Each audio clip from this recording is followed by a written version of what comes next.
Hi everyone, you're watching Tamit Saleh's Tennis Forum, and in this video we are going to be talking about Novak Djokovic breaking the world record 311 weeks as world number one. He overtakes Roger Federer, who was on 310.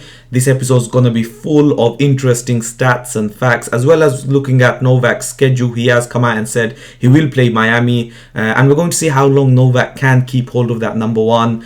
Can he get to 350 weeks? Can he even become the first human being, men or women, to reach 400 weeks as number one? I'm very excited for this video because it's full of interesting stats. As always, please do subscribe if you haven't already. It really does help promote the channel. And let's see if we can reach 100 thumbs up. It really does help YouTube then promote it to a wider audience, which is the reason why the channel's been blowing up recently after the previous few videos. Now, before we go any further, I'd like to give a massive shout out to Tennis Clash, who have very kindly sponsored this video. As you know, I love tennis, as do all of you, which is why you're here watching this video. And I also love mobile games because you can literally play them anywhere. I downloaded Tennis Clash, which is completely free to download and play against real life opponents. And for me, I was immediately impressed with the graphics and how easy it is to pick up. The game is available on both iOS and Android for free, and it's been a massive hit. I mean, the reviews speak for themselves. Over 60 million downloads with a 4.5 rating on iOS and a 4.2 on Android.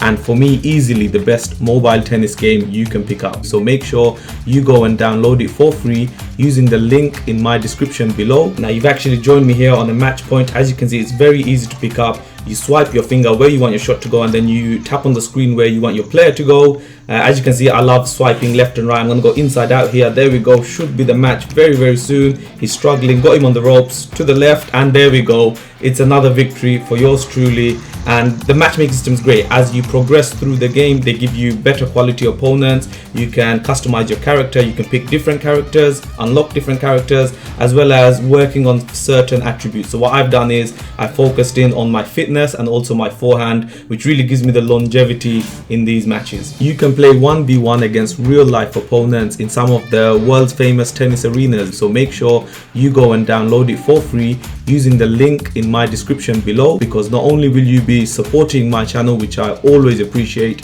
but you'll also get 200 gems and 500 gold, so you can start your journey in a strong way. So good luck, and I'll see you there. So Novak Djokovic reaches 311 weeks. In second place is Roger Federer on 310 now, and to top off the top three, Pete Sampras is on 285. The third member of the big three, Rafa Nadal, is sixth on that list with 209 weeks as well, number one. Just looking at these numbers, I think it's pretty safe to say Novak has secured that record, at least amongst his big three peers.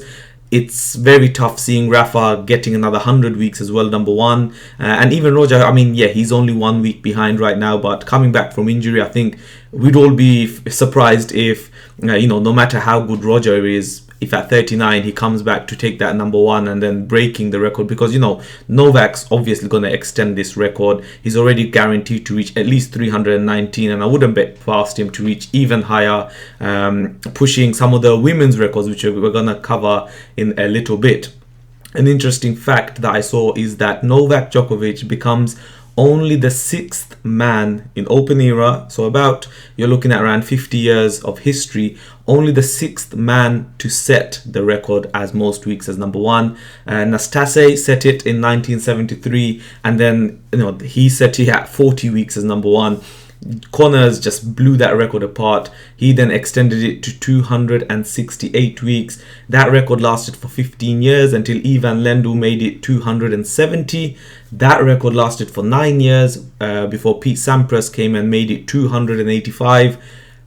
Then Roger Federer came, the first man to break that 300 weeks barrier. He overtook Pete in 2012, so Pete's record stood for 13 years, and now Roger's has stood for just under 9 years. Novak Djokovic in 2021 becomes the sixth man that can say, I had the most weeks as number one.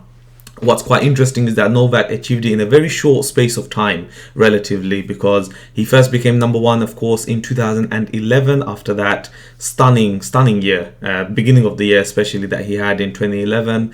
And it's only been 9 years 247 days since his first week as number one to now becoming the record holder at 311 weeks. You know, that's 311 weeks. That's pretty much 6 full years as number one.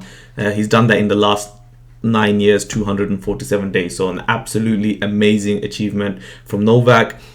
I know he has said many times that now that that record is secure, he was really going for it, that historic number one, as he himself calls it, that he's going to focus on slams. But look, as long as you're winning slams and masters, you're still going to remain number one. We're going to look at the schedule. We're also going to look at the ATP's new ranking system, and I feel that this actually helps Novak to prolong his stay as number one, and maybe get that record-breaking 7th year-end number one. He's of course tied right now with Pete at 6 year-end number ones. Rafa and Roger both have 5, so that's another record that Novak could finish higher than his biggest rivals, Roger and Rafa. Pete Sampras, when he did retire, he did say that out of the slams and the year-end number ones, his biggest accomplishment was probably the 6 year-end number ones, which he achieved consecutively. So this isn't a light record. This is a huge record. Both records, the year-end number one and most weeks as number one, are huge records. But of course, we're not going to get into the whole GOAT debate. For me, there's no one record that signifies someone as the GOAT. The most weighted record is, of course, the Grand Slams, which is 20 to Roger and Rafa, 18 to Novak. But then things like the weeks at number one, year-end number ones, head-to-heads, all of these records still weigh a great amount. So for me, that's a conversation for another day. But yeah, looking into Novak's, or some of Novak's stints. So this is actually Novak's 5th stint as world number one, and he's always had, let's say, prolonged stay. So his first stint lasted 53 weeks, just over a year. His second one, 48 weeks. Third one, his longest, 122 weeks. His fourth, 52 weeks, so exactly a year. And now this current record has been active for 33 weeks, bearing in mind that 22 of those, or 22 weeks, were not counted. Otherwise, he'd be over 50 again because of the COVID shutdown of the tennis world. So each time Novak has become number one, he's held it for a prolonged time. He's actually the only player to have held that number one spot for more than 50 weeks, 3 separate occasions. No one else has ever achieved that, and you wouldn't put him past maybe achieving a 4th time, especially with the way the ranking system has come out. I'm going to say a couple of quotes, first from Novak and then from the ATP chairman. So about this, Novak has said, "It really excites me to walk the path of legends and giants of this sport. To know that I have earned my place among them by following my childhood dream is a beautiful confirmation that when you do things out of love and passion, everything is possible." The ATP chairman, Andrea Guadenzi, sorry if I have mispronounced that, has said that Novak's many achievements in tennis are nothing short of extraordinary. Among them, this record may stand out as his single most impressive. Reaching number one is something many players dream of and very few ever accomplish. He's not wrong there. In the Open era, only 26 men have achieved that number one. And when you're talking about 50 years worth of tennis, only 26 men, yeah, not many achieved that.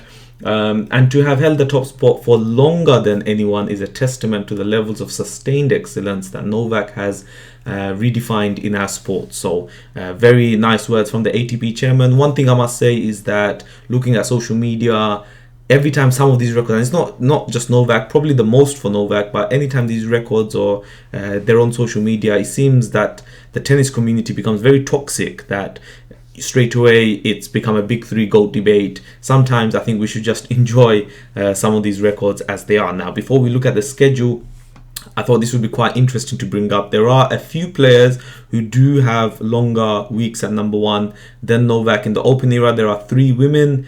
Let's see if you can guess them before I reveal them right now. So Novak can overtake Serena. Serena Williams has had the world number one spot for 319 weeks. Novak is guaranteed to tie that. He will most likely 99% break that. Navratilova has 332 weeks. And the big one, if he can reach this would be pretty phenomenal. Steffi Graf, 377 weeks as world number one. So Novak pretty much has to hold it for just over a year now.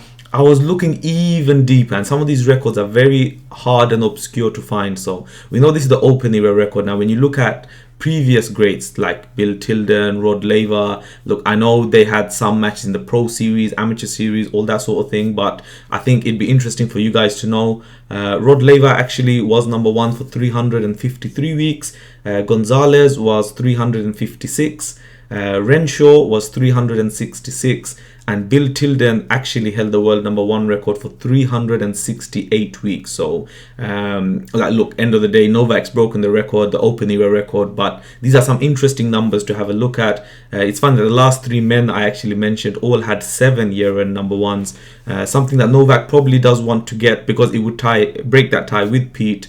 And then could he get an 8th just to be the outright leader for the last? And then if he did do that, then you're looking at somewhere near 400 weeks. So let me know what kind of obscure number that Novak can get to.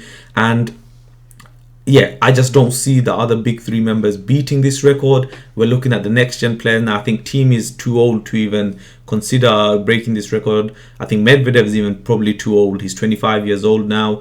You're probably looking at players like Tsitsipas or Sinner or someone probably we haven't even met yet to come and break this record. So let's see how many years this record of Novak stands. But yeah, one thing I saw that was quite interesting. So since February the 2nd, 2004, when Roger became world number one, only 4 players have held the number one spot in the last 16-17 years, which is Roger Federer, Rafa Nadal, Novak Djokovic, and Andy Murray.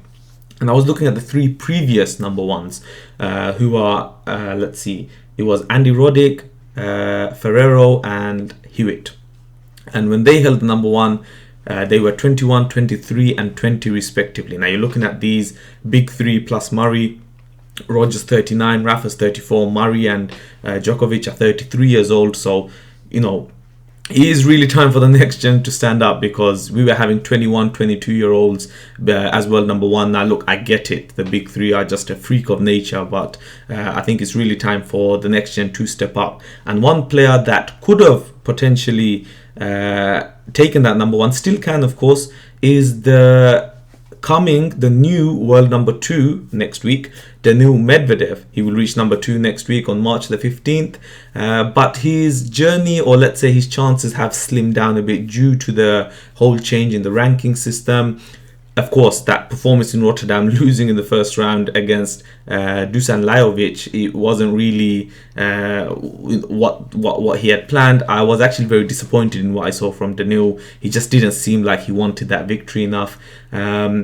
But yeah, so he becomes the new world number 2, but can he reach number 1? Of course, in my previous video, I broke down the whole numbering. If you haven't seen it, go check that video out, where he had a great chance. But now the ATP has slashed tournaments between now and August, and you know, tournaments that weren't played in 2020 will still keep 50% of their rankings from 2019, which basically means half the points for a defender. So where Novak was defending 5,470 points before Wimbledon, that's now been slashed in half. So now it's only half of that. So just off the top of my head, 2,735 points that he's defending, which means this is very important. Medvedev, before this new system, all the way up to Wimbledon, he would have led Novak by 1,800 points, meaning for Novak to have kept the number 1 spot until and after Wimbledon, he would have had to out-earn Medvedev 1,800 points, which, you know, he can do, of course. He's superior player on clay, but I mean, getting more, like 1,800 more points than Medvedev, that would have still been tough. And then, you know, you probably put Medvedev as a slight favorite. Now that it's been halved, this is the crucial thing. Medvedev now has to out-earn Novak by 500 points all the way up until Wimbledon to take that number 1. So from, you know, 1,800 in favor of Medvedev to 500 in favor of Novak, that's a huge swing. And for me now, I don't see Novak losing that record before Wimbledon, unless Medvedev just really fires it up on clay now. And then after Wimbledon, Medvedev has a ton of points he needs to defend. So it will be tougher for Medvedev.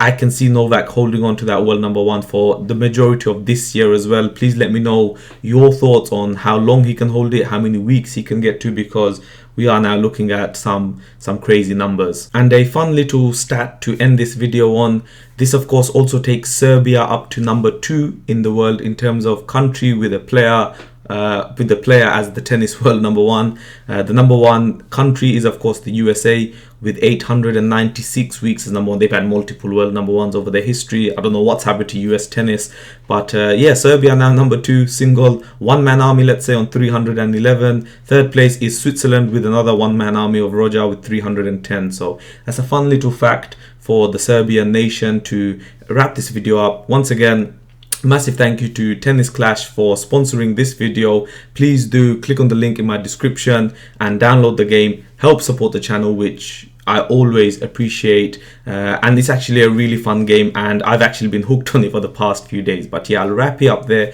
Thank you so much for joining me once again, and yeah, I'll see you guys next time.